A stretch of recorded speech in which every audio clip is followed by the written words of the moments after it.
ఎంత చెప్పినా ఇంకా అజ్ఞాతంలోనే ఉన్నారు జనం. ఎవరెవరిని కూడా మార్చలేదని తేలిపోయింది. సరే, వదిలిపెట్టమ్మా. వినపడుతుందా? వినపడుతోంది గురుగారు. వినపడిందంటే అది అజ్ఞానమే.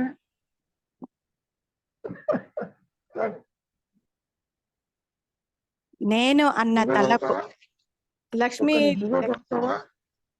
మీ ఇష్టం గురుగారు. రవి గారు ఉన్నారు.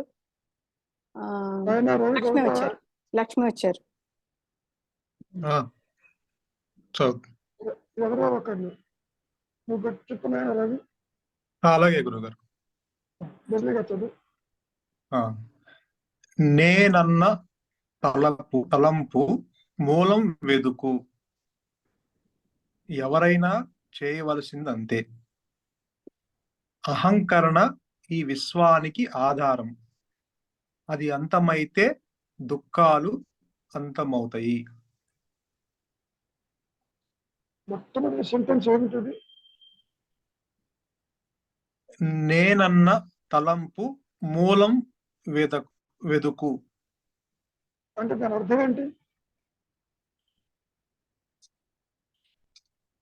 అంటే గురుగారు, అంటే మొదటి నేనన్న తలంపు, నేను అనేది ఎక్కడ ఉద్భవిస్తుందో అది వెతకమంటున్నారు భగవాన్ ఇక్కడ. మొదటి నేను, అసలు నేను ఉన్న తలంపు అంటే దేహాత్మ బుద్ధి నిద్ర నుంచి లేవంగానే ఏదైతే నీకు మొదటి నేను తలంపు ఎక్కడి నుంచి ఉద్భవిస్తుందో అది వెదుకు అంటున్నట్టు అని చెప్తున్నారు గురుగారు. వెతకటం అది ఉంటే కదా. ఒక వస్తువు కనుక ఉంటే వెతుకుతావు, లేకపోతే ఏం వెతుకుతావు? అసలు వెతకటం అంటే ఏమిటి? అంటే విచారణ. అంటే అదే, అంటే అది ఏంటో అనేది అంతర్ముఖమై దాని విచారణ చేయి అన్నట్టుగా చెప్తున్నారేమో గురువు గారు. తన ఉనికిని తానుగా అది తెలుసుకోగలదా? First point. వెతుకుకోగానే అహంకారమేమో ఒకవైపు ఆది నుంచి తృణీకరించబడింది. మరి ఈ అహంకారం ఉన్నదేమో అని వెతుకు అంటే వెతికేది కూడా అహంకారమేగా. అవును గురువు గారు, ఏది చేసినా ఈ అహంకారంతోనే చేయాలి. మరి అది తన ఉనికిని తాను లేదన్న స్థితికి అది వెళ్ళగలదా? వెళ్ళలేదు. సూచించటం మటుకు చాలా బాగున్నట్టు అనిపిస్తుంది.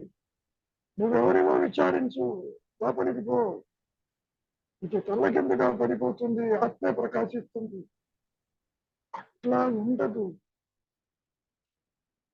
వెతకటానికి దీనికి ఇష్టపడదు. వెతికితే నష్టమైపోతుందిగా అనుకుందాం. వెతికితే దొరకాలి, దొరికితే నష్టం అవ్వాలి. ఎవరికి దొరకాలి? అది ఉంటేగా. లేని అహంకారానికి తన ఉనికి ఉన్నదేమో చూడు అంటే ఆ పిశాచము, ఆ మాయా నేను చూడగలదా? No is the answer.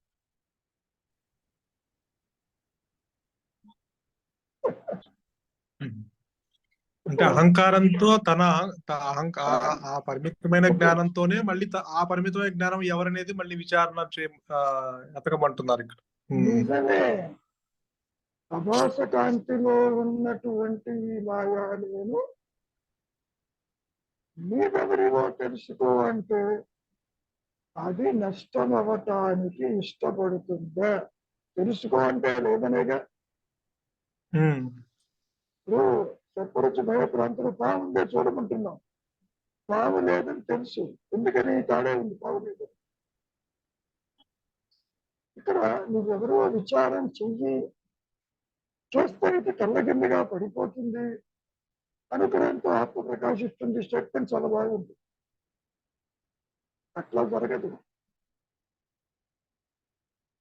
నీవు నష్టమవుతావని తెలిస్తే నువ్వు విచారం చేస్తావా? చేయను గురువు గారు. That's are very simple. నీవు లేదని తెలిస్తే చేస్తావా? నువ్వు ఉన్నావు అనుకుంటున్నావు, అందుకని కర్మలాచరిస్తావు, పరిగెడతావు, దాదంటావు, నీదంటావు, ఇదంటావు, పంచంటావు, సుఖం అంటావు. అసలు లేదని తెలిసినా కూడా విచారం చేయట్లేదు కదా గురువు గారు. అసలు లేదని నీకు తెలియదు, తెలియదు. ఆ అవగాహన వచ్చినా కూడా చేయట్లేదు. చెప్పారంటే అది లేదని. అంతే గురు. పాము లేదని తెలుసుకున్నట్లుగా, తాడును చూచినట్లుగా అట్లా ఉండదు ఇక్కడ. నువ్వు నిద్ర లేవటం ఏమిటి, అహంకారం దూకటం ఏమిటి, కర్మలలో ఇన్వాల్వ్ అవటం ఏంటి, చాలా ఫాస్ట్ ట్రాక్ లో వెళ్ళిపోతుంది. అవును గురువు గారు. ఈ సందర్భంలో మహర్షి ఏమన్నారో తెలుసా? నేను వచ్చానని చెప్పంటారు మహర్షికి, వచ్చిన దారిని పొమ్మన్నాడు. నేను ఎక్కడి నుంచి వచ్చిందో తెలిస్తేనేగా వీరికి పోవడానికి. అనుకున్నంత కేక్ వాక్ లాగా ఉండదు ఇది. అసలు వచ్చిందే వాసనలతోటి, వచ్చిందే బంధాలతోటి, వచ్చిందే కోరికలతోటి, వచ్చిందే హర్షణ వర్గాలతోటి, నాది నాది నాది అనుకుంటూ మరి ఎవరుతున్నటువంటి యొక్క ఈ నేలకి మరి విచారం అనేది. అందుకనే ఈ విచార మార్గం అందరికీ పనికిరాదు పొమ్మన్నాడు. భక్త చిత్తులకి, సర్వసంగ పరిత్యాగులకి అంటూ ఒక సందర్భంలో చెప్పుకొచ్చారు. విచారం అందరూ చేయలేరు ఆయన. మరేం చేయాలి? ఆల్రెడీ విచారణ అందరూ చేయలేరంటే ఎవరు చేస్తారంటే గురువు గారు? సర్వసంగ పరిత్యాగులు, సన్యాసులు, వైరాగ్యవంతులు, ప్రాపంచిక విషయ వాసనల జోలికి పోని వాడు చేస్తారు. ఏమిటి, నేను ఎక్కడి నుంచి వచ్చాను, ఎడిపోతున్నాను, అసలు ఇక్కడికి ఎందుకు వచ్చాను, నేను ఈ పర్పస్ ఏమిటి, నేనేం చెయ్యాలి, ఎటుపోవాలి, అట్లా. అంటే వాళ్ళకి కొంచెం తొందరగా వాళ్ళు విచారణ చేసేంత మాత్రాన అంటే నష్టం కాదుగా. మాత్రాన్ని కాదు అక్కడ పాయింట్. ఎవరు చెయ్యగలరు అన్నప్పుడు భక్త చిత్తులు అన్నారు. భక్త చిత్తులు అంటే ప్రాపంచిక విషయ వాసనల జోలికి పోనటువంటి వారు భక్త చిత్తులు. వాళ్ళు కొంచెం సులభం అవుతుంది.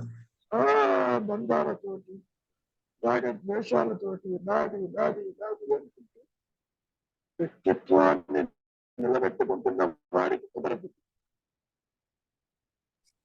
ఏం కుదురుతుంది?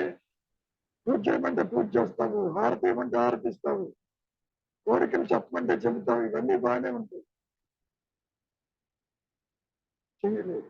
తర్వాత ఏమంటారు చూద్దాం. నేనన్న తలంపు మూలం వెతుకు, ఎవరైనా చేయవలసిందంతే.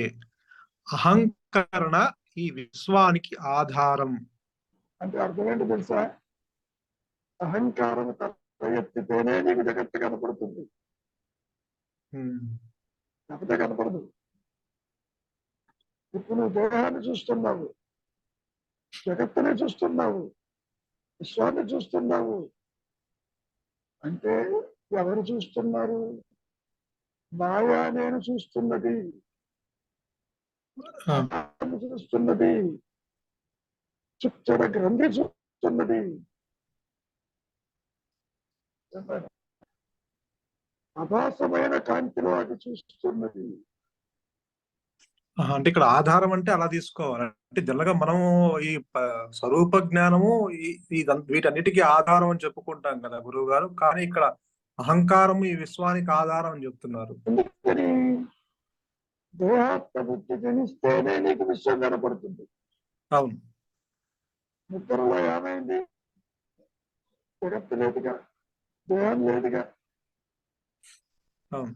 నిద్ర నుంచి నీవు బయటికి వచ్చినప్పుడు, దేహాత్మ బుద్ధి జనించినప్పుడు మాత్రమే స్థూల దేహానికి జగత్తు కనపడుతుంది, లేకపోతే కనపడుతుంది. చూసిందా? ఆ, కాబట్టి ఆ జగత్తుకి ఆధారం ఏంటి? అహంకారం. ఆ అహంకారం మూలం ఏమిటి? ఆత్మ. అంటే ఆత్మ వల్లనే ఇది ప్రకాశిస్తుందని కంక్లూడ్ చేయొచ్చు, కానీ ఆత్మలో సృష్టి లేదు. ఆ, అది ఎంత విచిత్రంగా ఉంటుంది అంటే, ముందు ఒక జడమైంది ఒకటి ఉండాలి,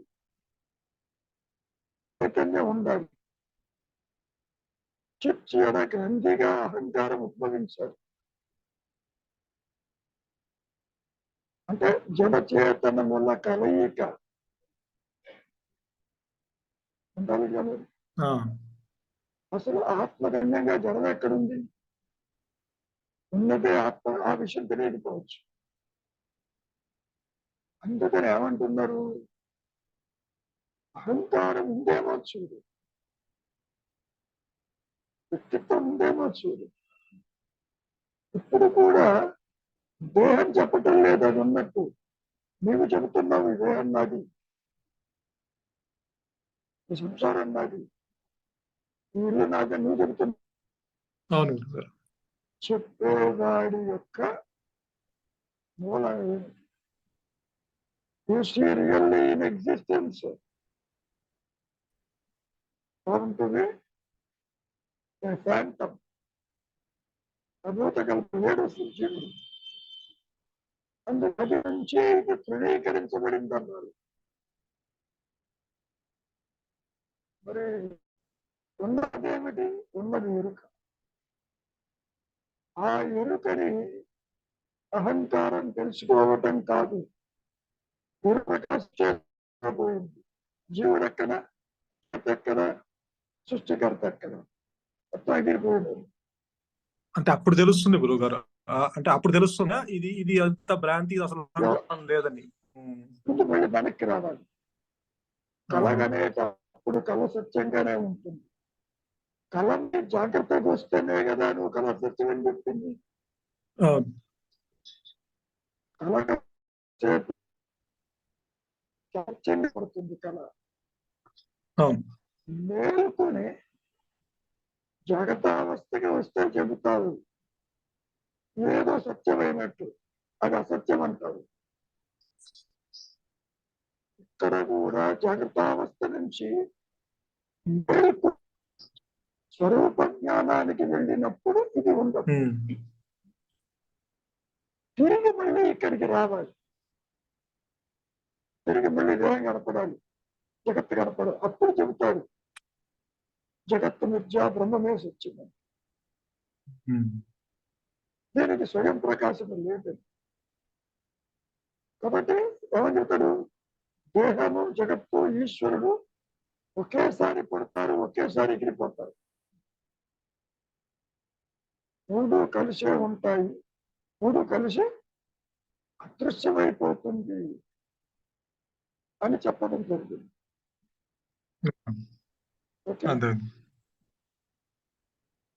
పూర్తిగా చదువుతాయినది.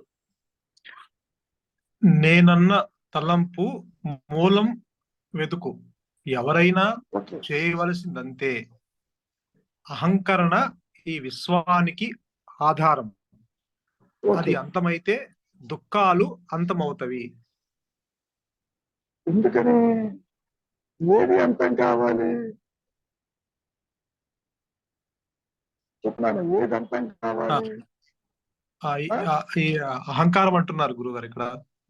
అహంకారం అంతం కావాలి అంటే అది ఉంటే అవును, ఒక్క ఆత్మ ప్రకాశంతోనే అది పోతుంది తప్ప తనంతట తాను అది నష్టము కాదు.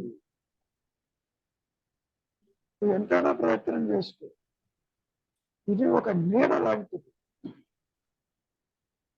నీడని నువ్వు పాతి పెట్టడానికి ఎంత ట్రై చేసినా పైకి వస్తూనే ఉంది. అది ఏ విధంగా మరి నీడపోతుంది? మూలంలో నిలిచినప్పుడు నేను ఉంటుంది.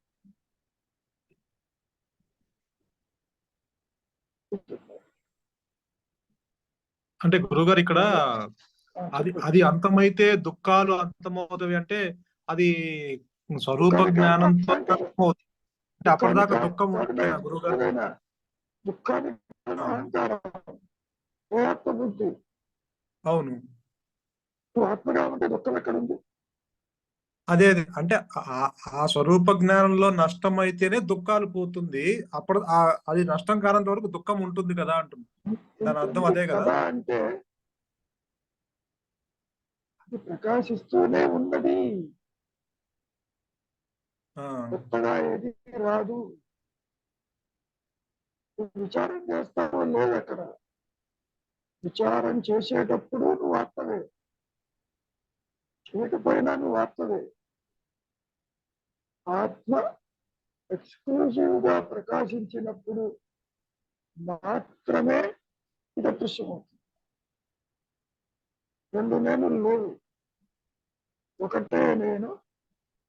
కర్తృత్వంతో ఆత్మే ఈ విధంగా ఉంది అన్నట్టుగా ఉంటుంది. పాయింట్. ఆత్మే కర్తృత్వంతో ఉందా అనిపిస్తున్నట్టుగా ఉంటుంది. అన్యత్వాన్ని చూస్తానంటుంది, కర్తనంటుంది. ఇది జ్ఞానమే ఆత్మజ్ఞానమే. ఈ line of demarcation between the ego and the self is very, very thin.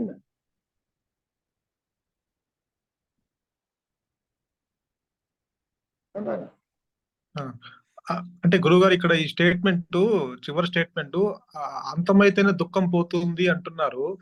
ఇప్పుడు అంతం కాకపోతే దుఃఖం ఉన్నట్టేనా? ఇప్పుడు అదేనేనా? పునరుద్ధి మరణ పునరుద్ధి జన్మ ఎందుకు వచ్చింది? బంధాల చేత, దుఃఖం చేత, అరుషుడు వర్గముల చేత. ఇది ఒక సిద్ధాంతం, కర్మ సిద్ధాంతం. దుఃఖానికి కారణం దేహాత్మబుద్ధి. అది ఉందేమో చూడు, నీవు ఆత్మవేను. ఆత్మగా నిలిచినప్పుడు దుఃఖం ఎవరికి? తెరగా నిలిచినప్పుడు తెర మీద ఇన్ఫర్నో ఉన్నా, సునామీ ఉన్నా, అర్చకులకు ఉన్నా తెరగా ఉన్న ఇబ్బంది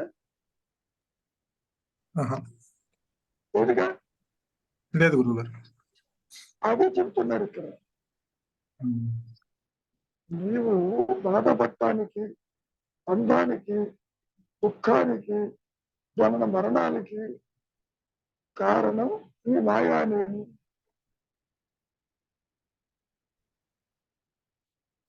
దేహం చెప్పదు, దేహం జరమైంది, వాళ్ళు మాట్లాడుతుంది. నువ్వు చెబుతున్నావు ఇది నా దేహం అని. కాబట్టి నీవు ఆత్మగానే ఉన్నావు, కొత్తగా ఏం రాదు. నేనంటే ఆత్మే. ఎప్పుడైతే నీకు దేహాత్మ బుద్ధి అన్యత్వము తొలగిస్తుందో దుఃఖాలు స్టార్ట్ అయినాయి, అందాలు స్టార్ట్ అయినాయి, పొసెసివ్నెస్ స్టార్ట్ అయింది. నాది నాది ఇవాళ ఉన్నటువంటి నాది రేపు కనపడకపోతే నీకు దుఃఖమేగా. Very simple. సాయంత్రం కనిపిస్తూ దుఃఖం, సాయంత్రమా? మరుక్షణం కనపడకపోతే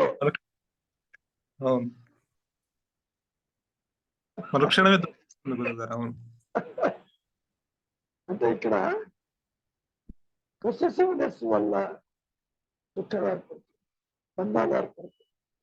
నా భార్య, నా పిల్లలు, నా ఆస్తి, నా వాళ్ళు.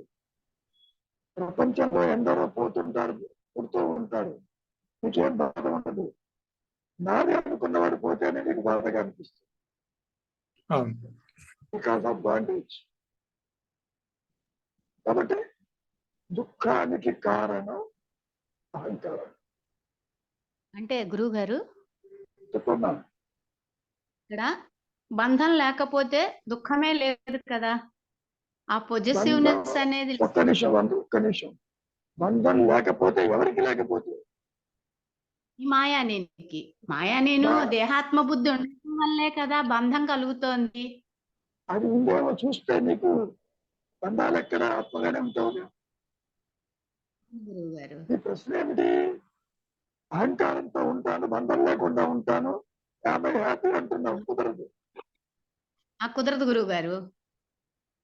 కుదరదు. అట్లా నీవు ఆత్మగా నిలిచి ఉంటేనే తప్ప అవును నీకు శాంతి లేదు. అవును గురువు గారు. ఏదో విషయం పట్టుకుంటారు, ఏదో విషయం బయటకు వస్తుంది. నువ్వు ఎంత ఆలోచన. చెప్పుకున్నా నాకు బంధాలు లేవని లోపల బంధం తవ్వుకుంటూ వస్తుంది.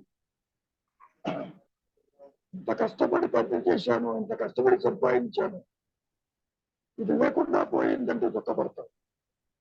కారణం కర్తవి నీవు అనుకుంటావు. ఆ, అదే నువ్వు ఆత్మగా ఉన్నావు అనుకో, ప్రపంచం వెళ్ళిపోయినా నీకేం అనిపించదు, నీ దేహం కనపడకపోయినా నీకు అనిపించదు. గురువు గారు. కనుక వ్యక్తిత్వ నాశమే ముక్త స్థితి. గురువు గారు. గురువు గారు ఇందాక ఒకటి ఇవి చెప్పారు కదా, కళ నిద్రావస్థ స్వప్నావస్థ నుంచి జాగ్రత్తావస్థకు వస్తాము. జాగ్రత్తావస్థలోనే విచారం చేసి మూలంలోకి వెళితే అప్పుడు ప్రకాశిస్తుంది ఎరుక. మళ్ళీ వెనక్కి వచ్చినప్పుడు చెప్తాడు కదా, అంటే ఆ దగ్ధబిడ్డ మనసుతోనే చెప్తాడు. అమ్మా ఎంత చెప్పినా గురువు గారు. ఆత్మ విషయం అనేది దానంతటి ప్రకాశిస్తేనే తప్ప జీవుడికి మోక్షం లేదు. గురువు గారు. ఇప్పుడు ప్రస్తుతం ఏం నడుస్తుంది? Wrong identity. అవును గురువు గారు. నేను అంటే ఆత్మే, అందులో సందేహం లేదు. అవునండి. ఎప్పుడైతే నేను సరోజని, నేను ఎక్స్ని వయ్యని నీ దేహం భావన తల ఎత్తిందో దుఃఖం మొదలైంది. ఈ దేహం నాది అనుకోగానే మొదలవుతుంది గురువు గారు. చాలు. కాబట్టి నేనుగా ఉన్నప్పుడు మనస్సు వచ్చిన జగత్తు కనపడ్డా ఇబ్బంది లేదు. ఎందుకని? ఇవన్నీ కూడా తెర మీద బొమ్మలు లాంటి దృశ్యాలు. అవును గురువు గారు. దృశ్యాలు ఎన్ని వస్తే మటుకే తెరకేమైనా ఇబ్బంది లేదు. కాబట్టి నేను ఉన్నాను అన్న జ్ఞానమయంగా నీవు నిలిచి ఉన్నప్పుడు సృష్టి నిన్ను బాధించదు. అది ఉంటుంది. ఎండమావుల్లో నీళ్లు లేవని తెలిసినా నీళ్లు కనపడుతూనే ఉంటాయి. అవును గురువు గారు. తీర్చుకోవడానికి వెళ్ళవు నువ్వు. ఇది చెప్పినారు. అవును, అది అసత్యమని తెలుసు కానీ కనిపిస్తాయి అవి. అదే జరుగుతుంది. నీ స్వరూప జ్ఞానం ప్రకాశించిన తర్వాత కూడా ఇది కనపడుతుంది. దేహం కనపడుతుంది, సంసారం కనపడుతుంది, ఇతరులు కనపడతారు, దూరని మరణాలు కనపడతాయి. అవును గురువు గారు. కానీ ఇదంతా అసత్యము. ఇదంతా ఆత్మని విడిచిలేదు, ఆత్మ లేనిదే. అట్లా గురువు గారు. సముద్రంలో ఎన్ని అలలు వచ్చినా సముద్రంలో నీళ్ళు ఇంకిపోతుందా? లేదుగా. ఆ అల మళ్ళీ సముద్రంలోనే ఉంటుందిగా. అవును. అవును గురువు గారు. కాబట్టి దుఃఖ నివృత్తి ఏమిటి అంటే నో యువర్ సెల్ఫ్. నీవుగా కాక నేనంటే ఈ దేహము, జీవుణ్ణి, నాకు జననం ఉంది, మరణం ఉంది అనుకుంటే అన్ని దుఃఖాలు. కరెక్టే గురువు గారు. అందుకనే మహర్షి అంటున్నారు, భావ శూన్య సద్భావ సద్భావ. సృష్టికి. Very simple. అవును గురువు గారు. భావశూన్యం అంటే అహంకారం తలెత్తుంది. అవును గురువు గారు. ఎప్పుడైతే ఆలోచన లేదు, అదే మనస్సు ఆత్మగా ప్రకాశం. అది ప్రకాశంలో ఎక్కడ డిలే చేయదు. ఆ గురువు గారు. నీవు మౌనానికి రావడానికి డిలే చేస్తావు. అవునండి, కరెక్టే. అమ్మో నేను వదిలిపెడితే అట్లాగూ, నేను చేయకపోతే ఎవరు చేస్తారు, ఎందుకని నాది నాది అనుకుంటున్నావు కాబట్టి ఆ గురువు గారు. సమస్యలు నిన్ను వెంటాడుతూ ఉంటాయి అని.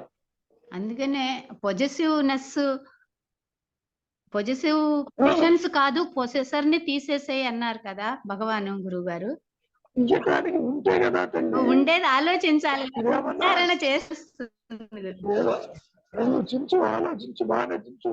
ఇదేమన్నా పాత్ర మీద మూత తీయటమా? మూత తీసినట్టు ఉండదు. కానీ మీరు చెప్తున్నారు అంత ఈజీ అని చెప్పారు కదా, ఎందుకని మేము నువ్వు ఆత్మవే నేనుగా కాబట్టి. ఉండడం. ఆ గురువు గారు. ఇది అని ఎందుకని కొత్తగా ఏమీ రాదు. నీకు అవునండి. తెలిసినా తెలియకపోయినా నేను అంటే ఆ నేను. ఆ గురువు గారు. ఆలోచన వచ్చినప్పుడే నీకు దుఃఖం స్టార్ట్ అవుతుంది, కరెక్టే గురువు గారు, అది కరెక్టే. లేకపోతే దుఃఖం లేదు. అవును గురువు గారు. అవును గురువు గారు. అందుకే నిద్రలో ప్రశాంతంగా ఉంటుంది, హాయిగా. అప్పుడు ఆలోచన ఉండదు కాబట్టి.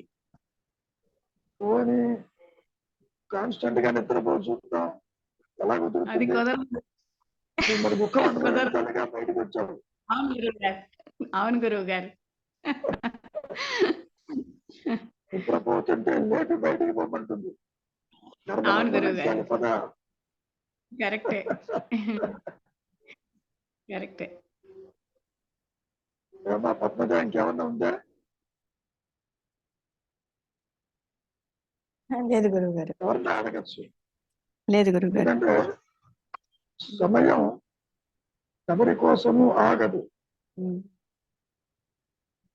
హోంవర్క్ చెయ్యండి, కాలాన్ని వృధా చేసుకోవద్దు. చాలా టైం ఉందిలే, మెల్లగా చూడొచ్చు.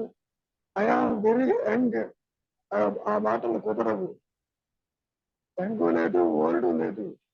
తెచ్చుకున్న పిడికల ప్రారంభం ఎప్పుడు ఎగ్జాస్ట్ అవుతుందో ఎవరికి తెలియదు. Before it is getting exhausted, be the self, that's all. పోతే పోయింది, నిన్ను బాధించదేది.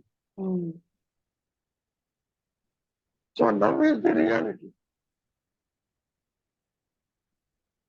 ఎంతసేపటికి వ్యక్తిత్వంతో ఆత్మను తెలుసుకోవాలనుకోవడం పెద్ద పొరపాటు. అలా తెలుసుకోలేదు. బుద్ధికి అందదు, ఇంద్రియాలకు అందదు, మనస్సుకు అందదు, ఏ అవస్థకి అందదు. ఎందుకు దాని గురించి ఆందోళన? ఒక్క మౌనానికే అందుతుంది.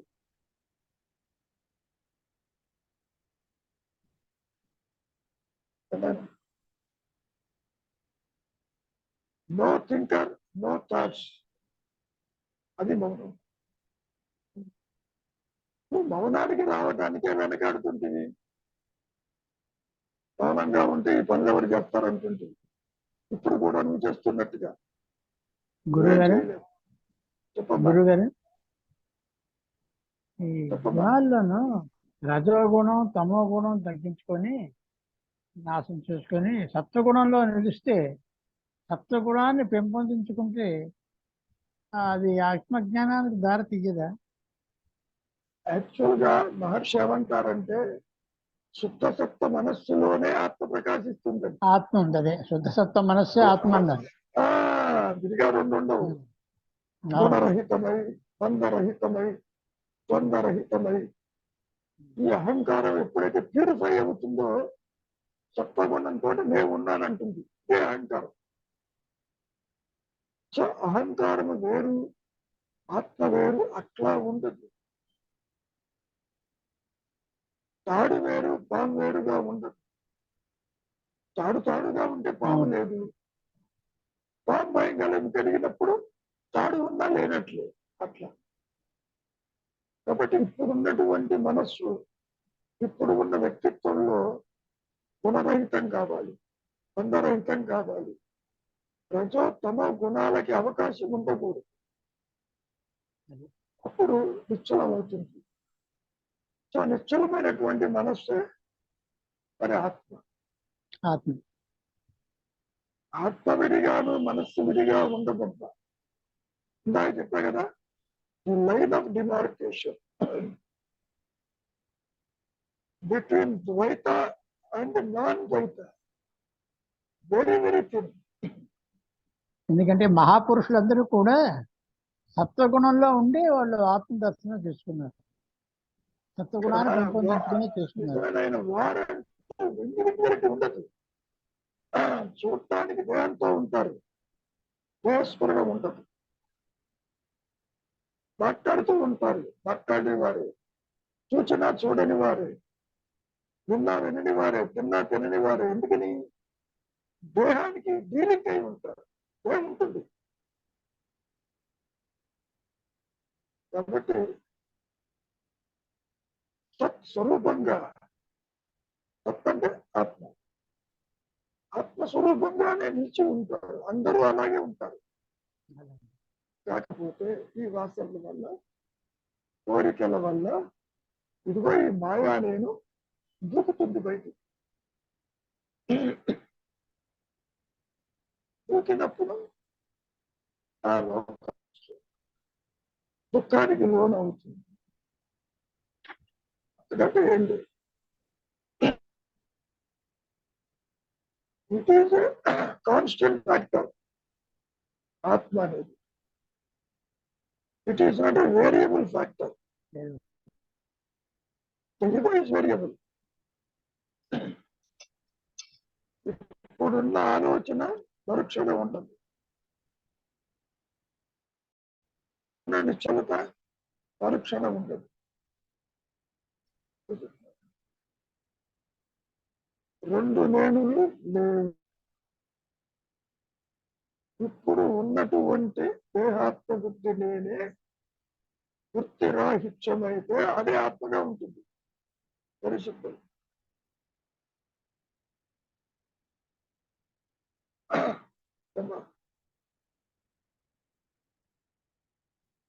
అర్థమవుతుందమ్మా? మనస్సును ప్యూరిఫై చేసుకున్నంత కాలం, చేసుకోనంత కాలం మరి ఆత్మజ్ఞానానికి మరి దానికి బాట ఉండదు కదా. అంటే ప్యూరిఫై చేసుకోవాలి. విన్నాయినా నీ అంటే నువ్వు చేసుకోలేవు. ఆత్మజ్ఞానమే నీలో మార్పు తీసుకొచ్చి ప్యూరిఫై చేస్తుంది. తానేం చేయలేడు. ప్యూరిఫికేషన్ ప్రాసెస్ ఆత్మ విల్ టేకెన్ కేర్. నీలో మార్పు తీసుకొస్తుంది, నీలో వైరాగ్యాన్ని తీసుకొస్తుంది, నీలో అంతర్ముఖం అయ్యేటట్టు చూస్తుంది. చూసి అది ప్రకాశించి జీవభావం తొలగిస్తుంది. అట్లా చీకటి బాణం. ఎవరమ్మా? లక్ష్మీ గురువు గారు. నేనంటే ఆత్మ. లక్ష్మీ గురువు గారు, చెప్పు.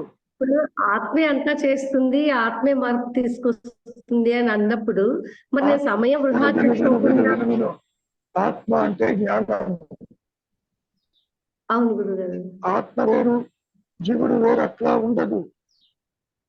ఆత్మ అంటే కాన్షియస్నెస్, ఆత్మ అంటే ఎరుక. ఆ ఎరుకతోనే నువ్వు సర్వకర్మలు ఆచరిస్తున్నావు. అది గుర్తుపెట్టుకో.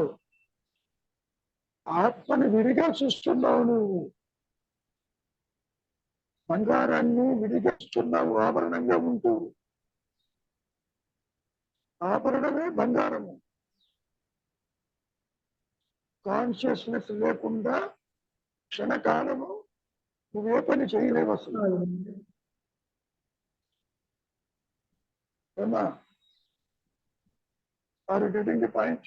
నా క్వశ్చన్ ఏంటంటే గురుగారు, నాలో పవిత్రం తీసుకొచ్చి వైరాగ్యం తీసుకొచ్చి తీసుకొచ్చే ఆత్మే నువ్వేం చేయలేవు అన్నారు కదా. అంతే